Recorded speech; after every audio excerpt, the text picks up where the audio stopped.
All right, we've done some modeling, we've done some organizing, and now we're finally getting to the part that I'm probably getting questioned the most about every single week. What is your shader setup? Where do you render? How do you do materials? Well, I'll answer those now, and as usual, it's a pretty simple answer. So first I'm gonna show you the basic, the core kind of way I make almost every shader. Almost every shader you see from me, it's literally the same thing. So we have our principled BSDF. Usually I would add some roughness texture. I usually have some bump or maybe uh like a uh edge edge bevel, so we can add the bevel node with some samples, so we get a bit more natural, realistic look. So maybe you want to add some base color. A lot of the Blender or any like CGI texturing is not really rocket science. You don't need to go into what is the metal numbers for iron or what is the metal numbers for silver, etc. If you're doing something hyper realistic, sure, but for like what I'm doing here, I'm just kind of eyeball it, and I try and do and just go by the feeling. Does it look good? Cool.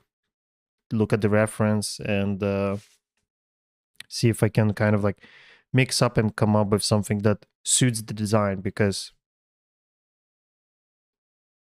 a lot of the times I feel like when people ask, okay, what is your shader? What is your setup? They think there is one single answer. They think you can download like a shader that I have and apply to your work and it will look the same. And you can do it. The true answer is the reason why I think people like my work and the way it's presented, it because of how I match everything together. It's not about what's going on here with the nodes. It's about how does it look in the viewport. It's the subtle choices about how big is the edge wear, how big is the wear and tear. Does the lighting work well? Does the HDR is the HDRI correct? Is the color of the object or like design you're working on suits it? And all those things combined together create the final result that people, I assume, like, but it's not what's happening here. Because what's happening here, so let me just do a basic example. So this would be one of the layers that I would use, one of the basic layers. So we have mix shader and we have two principled BSDFs. Let's just drag this one here. Just they would probably have some textures in there for roughness, etc. It doesn't matter now, because what people probably want to know is the cavity and the edge shader. So the cavity shader, it adds this mask to the cavity. So you have like mask strength and mask distance. And it has some variation here, right? And that variation comes from this node group here, where I have it's just a texture, right? So it's like just a black and white texture that's kind of driving the mask.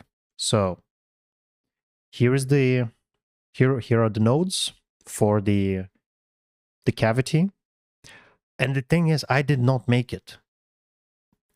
I got it online years ago. I have no idea who created this one. Maybe it's a common way to do it, but I have no idea. I never opened this thing. The only thing I changed here from the default was the samples from 32 to 64, so it's a bit more clean, or like cleaner, more sharper. But this is the node setup. I guess you can just copy it, because like I didn't make it. Like I don't know how this exactly works. I never looked into it because I don't necessarily care. I don't feel like I need to understand exactly what's happening there. It gives me the results that I deem okay. Like this looks good, right? We can I just added here a color ramp that lets me control a bit more. But it's very simple. So like we have a cavity here, and then the same with the edges. Here is the node setup for the edges. We can probably even increase the amount of samples here to 32. Again, I did not make it. It might be like a very common way to do it. I don't know. There are plenty of tutorials on YouTube on how to do these things, how to make them work in Eevee, how to optimize them, all of that stuff. But this is what I have. If you want these, you can just like pause, copy, save, and just use it up if you want. This is what I do. So now we're just going to plug the edges yet into another mix shader. And the reason why I'm using mix shaders and not, let's say, I know the correct way would probably be to mix it in the color. I've seen people do like very elaborate shaders where everything goes through just one shader. And it looks really good, but the setup is very complex, and I usually don't have time or desire to do that. So I try to keep it very simple. And yes, it's mixing multiple shaders, and maybe it is very intense on the hardware, but I frankly don't care. It renders just fine, and I never had any dramatic issues with it. And here we have an edgeware on this on the ship. Everything beyond this is just adding more to the shaders. I'm not gonna go into like all the details and like all the possibilities. Again, you can watch countless YouTubes of people who made it much better. But for example, we can do, let's just do something funky, color ramp, and then we're gonna add a gradient. I like to do this quite often. Gonna add some gradient here. Plug. Let's go. Okay, so we have something like this. Instead of UV, let's do object. That's kind of cool. I like this. Let's do constant so it's solid. And maybe we can increase the scale. Come on, see if it changes. Okay, let's just keep it at that. That's cool. Mix color. Into color, into factor. Let's just do it like green and like red. Okay, that's cool. It doesn't apply here, but that's because we're probably missing a vector transform. So if we add vector transform, I'm not 100% sure how this works. One of my friends explained to me at some point, but you can preset this thing in a way where it will references, I guess, like the objects individually or something. I don't know, because I want these to be red, but they're not red. Actually, this is perfect example. So let's say I'm working on it. I'm happy with the design. I'm doing the texture, and I'm like, the shader doesn't work on these things. So there are two ways we can do it. We can apply, let's say, a new material and then recreate the red shader and apply it here so it's the same. Or I can take these two, solidify them. So we applied modifiers. Probably even apply modifiers to the bottom or to the hull. Join them all together. Boom, done. It's fine. It's fine if it's all together. Like at this point, we're probably already happy with the design and we're not going to change it. And if it's easier to do that for our process, for our design, that's fine. And these are the things you kind of learn as you work. Sometimes you just gotta find a fast solution. If like this doesn't work, like here in this case, find another way. And the only way to find it is to, again, watch tutorials, ask around, try and, figure it out yourself, add different things, just there's so many, like, just try all of these. There's like a YouTube video, I think, that explains every single one of these. It's really good stuff. Like, just try all of them and see what they do. So you kind of bake it into your memory, and maybe at some point you'll need to use them and you can recall them and be like, oh yeah, I already seen it somewhere, and then you can add it to your project.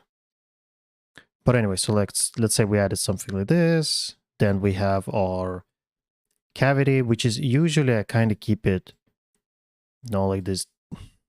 It's kind of like the dirt accumulates there, right, in the corners or something. We're not gonna make it perfect right now. We're just gonna, like, let's just say we do it like this. I mean, would it work like this? No, but for the purposes of demonstration, it's fine. And then we're gonna have our edges, which is also not, shouldn't be blue, but I like to color edges. I don't like to make them like polished metal underneath or something. I like to add a little bit of kind of character. So let's just do it like, and you see it's too strong now. So we can use this color ramp that I have here to kind of remove a little bit of that. And there you go. Here we just slowly build this thing. I can take these node groups here that already have a texture, right? So they already have this texture, and I can plug it into roughness. Control copy, control paste this color ramp. Just do it like this. You know, maybe change the scale. I mean, we're not gonna make it perfect now. Just and boom. This is it. This is my texturing method. This is how I texture everything. You just keep adding. Then you can add decals. You can add like extra layers. You can mix more shaders in. But this is the very, very basic, like kind of like a fundamental layer when it comes to texturing. There's nothing crazy to it. Like, there's plenty of shaders online that you can download, scrutinize, check. There are videos. There are people who do it much better than I am. The people who optimize it much better than I do. But this is what works for me. This is what works for my workflows, for my projects. It's not the best result, but it's the result that I quite grown to like it. It's there's a lot of artifacts, and it's just not perfect, but it's fine. It's fine for what we do here, for the concept art. It's okay, because you don't want to spend too much time on it, because usually on client projects you're just not gonna have like a multiple days to do perfect textures in Substance and UV unwrap everything and etc. Like, I very rarely UV unwrap anything. It's just this is the workflow that I use. So hopefully that gives you some insight. And now we're just gonna move on to I'll show you the decals, the lighting, and the rendering.